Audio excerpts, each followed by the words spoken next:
வணக்கம். தமிழக வெற்றி கழக செய்திகள்.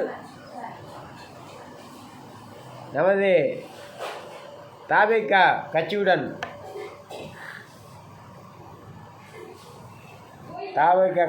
சேர்ந்து 2026 எந்தெந்த கட்சிகள் நமது கூட்டணிக்கு வரும் அப்படிங்கிறத பற்றி இதில் சொல்ல போகிறோம்.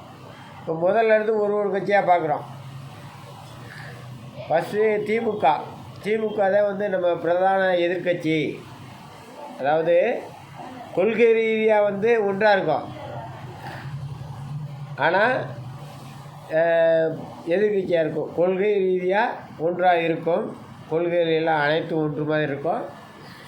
அதே டைம் அவங்களுடைய திமுகவுடைய ஆட்சியை அகற்ற வேண்டும்னு ஒரு கட்சியை ஆரம்பிச்சிருக்காரு. அதனால் திமுகவுடன் கூட்டணி கிடையாது, அவங்க தான் இது. அதுக்கடுத்து சீமான் அவர் கட்சி ஆரம்பித்து 11 வருஷம் ஆகுது. இப்போ தான் 13% 12% ஓட்டு வாங்க ஆரம்பிச்சிருக்காரு. ஒரு கட்சி பெரும்பான்மை வெற்றி அப்படிலாம் வெற்றி வாய்ப்பெல்லாம் வரணும்னா குறைஞ்சபட்சம் 20% நார்மல் இருக்கணும் உறுப்பினர்கள். இது தமிழ்நாடு ஃபுல்லாக 20% 22% இருக்கணும்.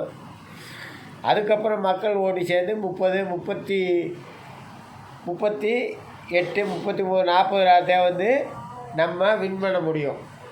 இது தொகுதி நிலவரம். ஒரு தொகுதியில் 75% ஓட்டு போடுறது அதிகம் போடுவாங்க, சட்டசபை எலெக்ஷனுக்கு போடுவாங்க. அப்படி போடும்போது அதில் 40% எடுக்கணும். அப்படி பார்த்தா சீமான் கட்சி எந்த காலத்துலையும் எடுக்க போகிறதில்லை. இப்போ 18 வருஷத்தில் 12% வந்திருக்கார். இனிமேல் குறையிறதுக்கு தான் வாய்ப்பு இருக்குது. அதே மாதிரி நம்ம தவிக தலைவருடைய கொள்கையை பற்றி ரொம்ப விமர்சனம் வச்சுருந்தார். என்ன சொல்கிறாரு? இந்த பக்கம் நில்லு, இல்லைன்னா அந்த பக்கம் நில்லு அப்படிங்கிறார். இல்லைன்னா நடுரோட்டில் இல்லைன்னா லாரி அடிச்சிருக்கிறார். அப்போ இவரை நாளைக்கு நம்ம கூட்டணியில் சேர்த்தா கூட இது ஒன்று டிவியில் போட்டே மானத்தை வாங்கி ஓட்டு வர ஓட்டையும் கட்டு விட்டுருவாங்க.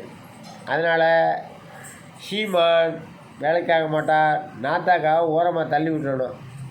நாத்தாக்கா தனியாக நின்று இந்த ட்ரிப் 5% இல்லைன்னா 4% ஓட்டு வாங்குவாங்க கன்ஃபார்ம். ஏன்னா 13 போட மாட்டாங்க. போன ட்ரிப்பு விழுப்புரத்தில் எந்த கட்சியும் நிற்கலை, அதிமுக நிற்கலை. அதிமுககாரங்க டிஎம்கேக்கு ஓட்டு போடுறேன், சீமானுக்கு ஓட்டு போடலைன்னா அப்புறம் எப்படி இனிமேல் ஓட்டு போடுவாங்க? எவனும் போட மாட்டேன். 4% ஓட்டு தான் வரும்.